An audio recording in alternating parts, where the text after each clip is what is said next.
just finished unwrapping the dash I got from Ricardo. Everything's upside down, but you can see that we have ZA Electronics, Knight Industry of Kentucky's wiring harness adapters. Makes this a whole lot easier when I'm going to go put everything in. And you can see the way Ricardo sets everything up on here.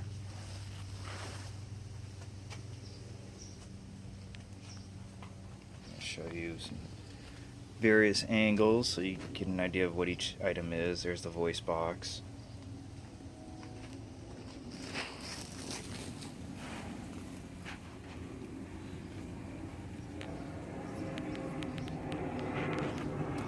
So recently we saw some people complaining about vendors installing boards with wood. However, as you can see here, Ricardo does the same thing.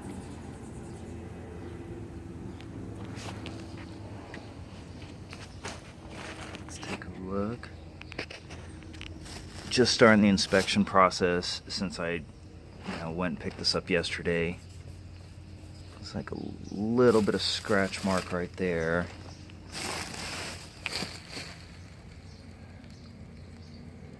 I will flip this the other way around and let you guys look at it, but literally I'm just unboxing everything right now.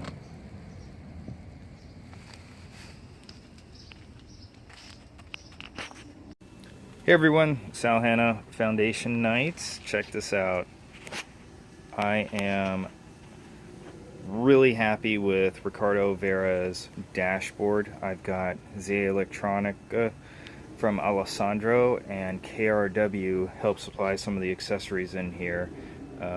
I also wanted to point out, and let me pull this plug out here really quick, Knight Industries of Kentucky did these absolutely wonderful plugs for me so that I can just plug and play. I don't have to sit here and spend hours on wiring.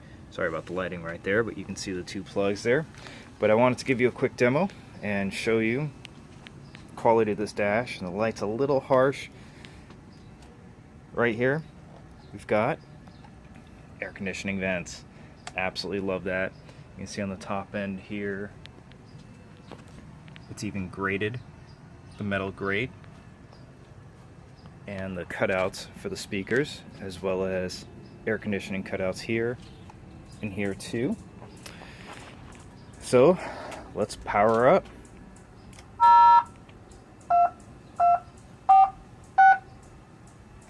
I am the voice of Knight Industry 2000's microprocessor, KITT for easy reference, a KITT if you prefer. So as you can see, everything in here is operational, looks absolutely wonderful. I've got touch screens right here. From transit, a couple things got shifted, which is not too big of a deal. I had to readjust the countdown sequence here. There's a little gap right here I'm gonna have to readjust as well as a small gap here. But again, it shipped from South Mexico to Tijuana, and I drove down from Orange County, California down to Tijuana to pick it up. The biggest problem I ran into was actually picking it up from FedEx. I ended up going to like 5 different locations because they kept screwing things up. I'm gonna switch through some of these and you can see. And the shutdown sequence.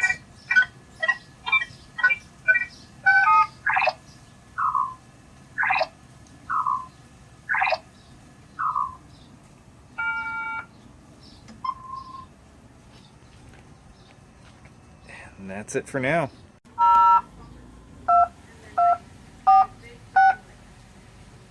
Hello, welcome aboard.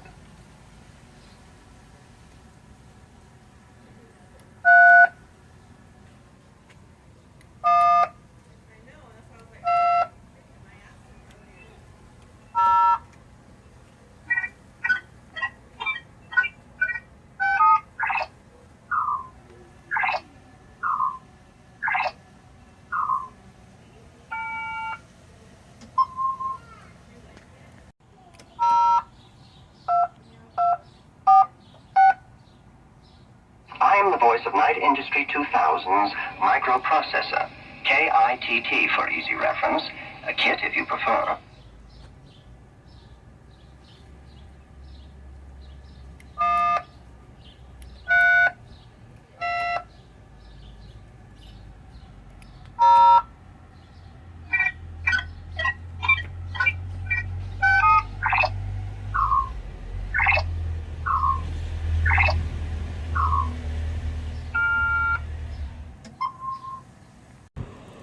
Hey everyone, just wanted to give you a bit of an update on the dashboard and all the parts I got, and kind of give you an assessment of the overall transaction.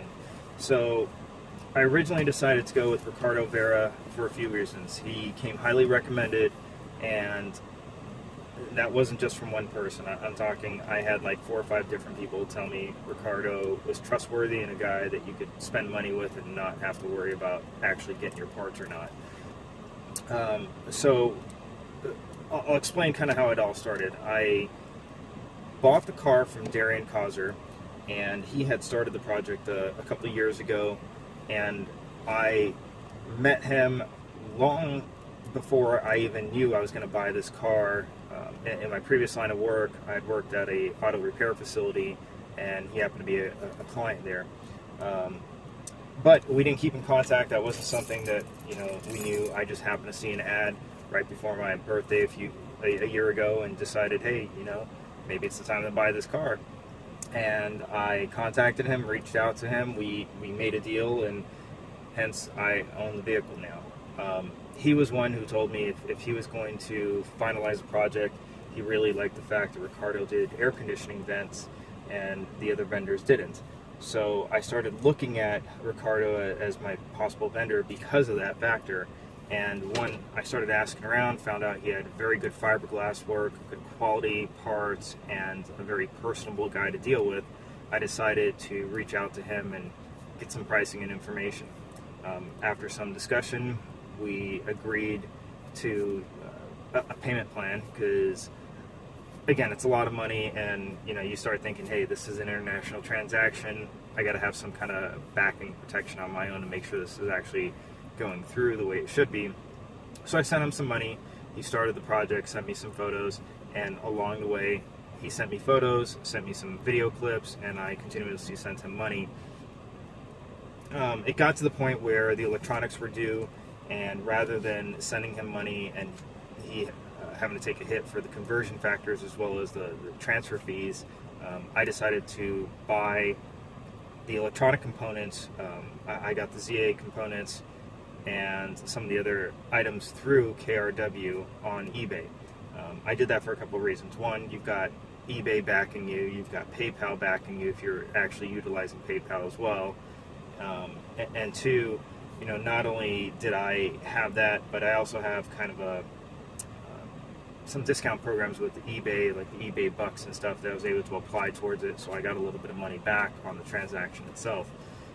So I decided to go that route. One thing I didn't realize is that when I did that, the items could only be shipped directly to me, couldn't be shipped down to Mexico where Ricardo is. So I actually kind of screwed up that way. I should have just sent Ricardo some extra cash and had him buy it and had it directly shipped to him, because in the end I ended up paying $165 to ship the electronics and the bezels and the other components directly to Ricardo so that he can put it together. But even kind of going back on that kind of worked out for me in the long run, because when I came across the border and dealt with customs, I was able to show that I shipped electronic car parts down to Mexico, and I paid a vendor down in Mexico to do fiberglass work. So I didn't really get a lot of hassle at the border doing the crossing. Now, as far as the quality of the products, excellent. Fiberglass is solid, well reinforced. The boards are mounted properly, and by properly I do mean he's got reinforcements in there. So he's got the fiberglass that's there. He also has wood reinforcements that he's installed onto there that's all properly mounted. There are some slight flaws. I think you're going to get that with any vendor. You're not going to have a absolutely perfect all the way around setup, unless you have a scenario where you were paying someone a extreme amount of money to do perfect work, and I'm talking show quality work. So always keep that in mind when you're dealing with any vendor, that there will be some imperfections, there will be some things you're going to have to touch up here and there. For instance, I have some items in the packaging just from the transit itself that seems to have shifted slightly. Not a huge deal. I just need to unscrew them a little, shift them a little bit, tighten them up, and I should be good to go. One of the issues I did run into is when I started doing the testing of the system, I plugged the power into it, and Ricardo had already pre-wired everything for me. I had got Scott Benson to design up the, I call them a plug-and-play harness, where I can actually just take the instrument cluster out, plug it directly into the Pontiac harness, and I'm good to go. I don't have to sit there and spend time tapping the back of the instrument cluster or other components and wires, because everything's already done.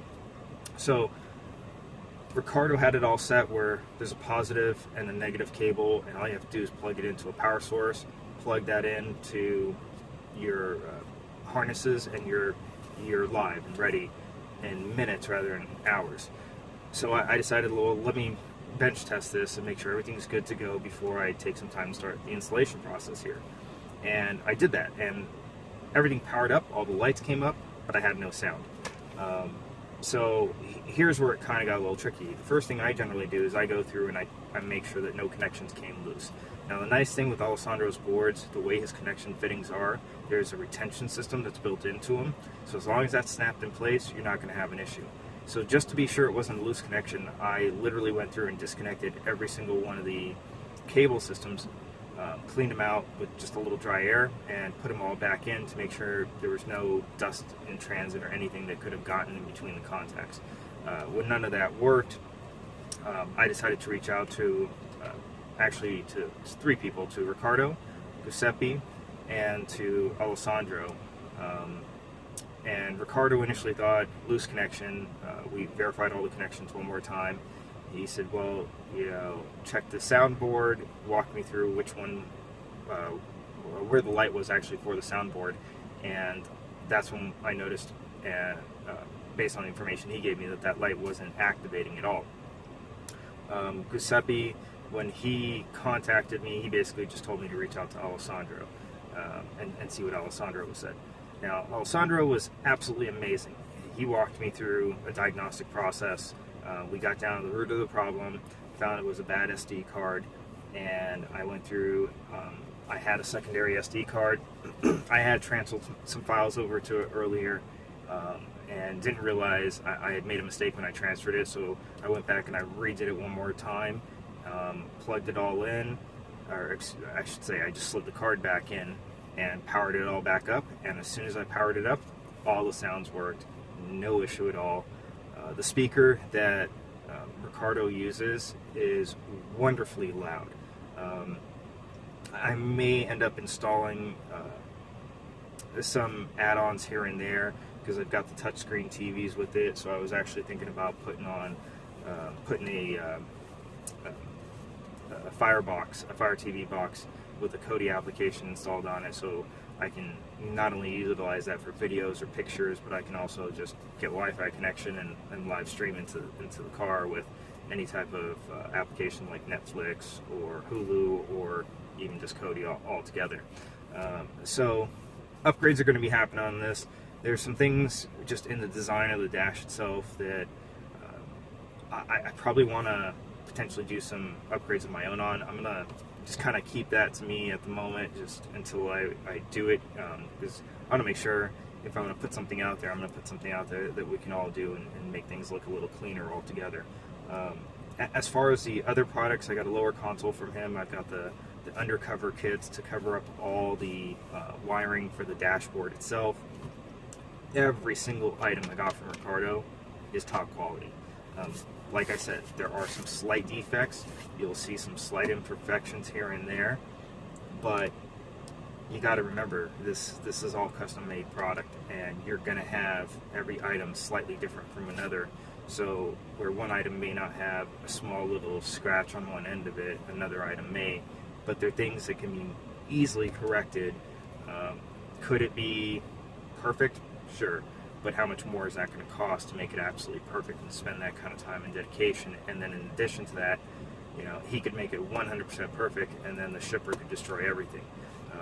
The biggest issues I had, like I kind of mentioned in a different portion of this video, was that FedEx continuously screwed up. I went down to TJ to pick up the items, and the location I went to said, no, this is the wrong location, go to this other location. Went to the other ones, they said, no, we don't do that here, you got to go to the other location.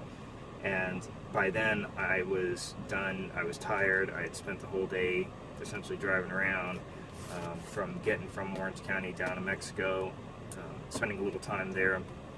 And I said, you know what, I gotta do this another day. We're running out of time here. I'm gonna be stuck in traffic. I don't want to be in 4 hours of traffic with a 2-hour drive. So let me get out of here. So I did. Went back the following week, and sure enough, I had called FedEx International ahead of time, told them please hold the package. I had a problem with trying to pick it up, and they said not a problem. We'll put a note in the system not to hold it. We'll put a date for do not release on there until this date. And if you don't pick it up by that date, then at that point we'll ship it back to the distribution center.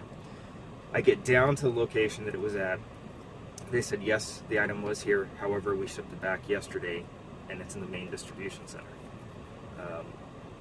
They refused to even check to see if there was notes in the system. I'm sure there was, because when I got the packaging there was a sticker on it that says hold, but then there was another sticker on it that says abandoned. So they obviously have a major issue when it comes down to retention and comprehension of what to do in a scenario like this. And it's not like I don't understand Spanish or can't speak Spanish, so it wasn't a language barrier issue. It was just simply they screwed up. So luckily it hadn't left the distribution center, so I was able to drive another 4 miles out to the distribution center, pick up the items, and then from there spent 2 hours trying to get just across the border. Didn't really have too much problems at customs. Asked me if I had anything to declare, told them yes I do. I went down to pick up these items. Here's my paperwork, and I just showed them the paperwork of what I was picking up, and you know, they matched all the labels and just verified that, you know, the items were what I said they were. They tried to open the box and try to look, but Ricardo had this thing so well wrapped. I mean, it was in multiple layers of plastic wrap and bubble wrap that they didn't even bother trying to open it up. They just cracked open a corner, saw it was just heavily wrapped up, and said, all right, let me see your paperwork. They looked at the packing slips, looked at the paperwork, and said, okay, have a good day. So overall, happy with the transaction, absolutely happy with the pricing. The parts themselves are definitely wonderfully done overall. I am extremely excited to start playing with the board that ZA Alessandro had put together and start to see all the features and functions. My next purchase from him is going to be the switch pods themselves. Once again, Ricardo will be doing the switch pods.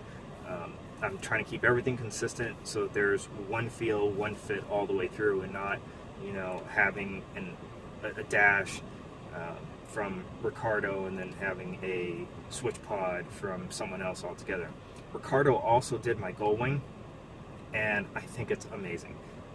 Feels smooth, it's heavy, it's nice, it's reinforced with a steel tubular system on the inside of it. It has back door cutouts, so you have access to the buttons and the wires.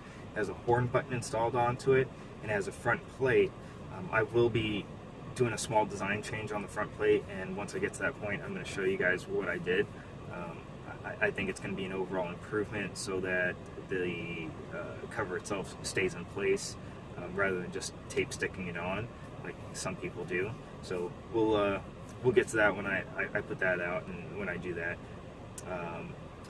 I did have him do the quick release. It's a Momo Italian quick release system on there with a custom adapter that he builds so that it'll all fit onto the factory steering wheel setup. So I'm excited about that as well.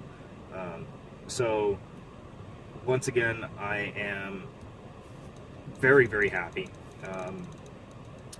Alessandro, thank you so much.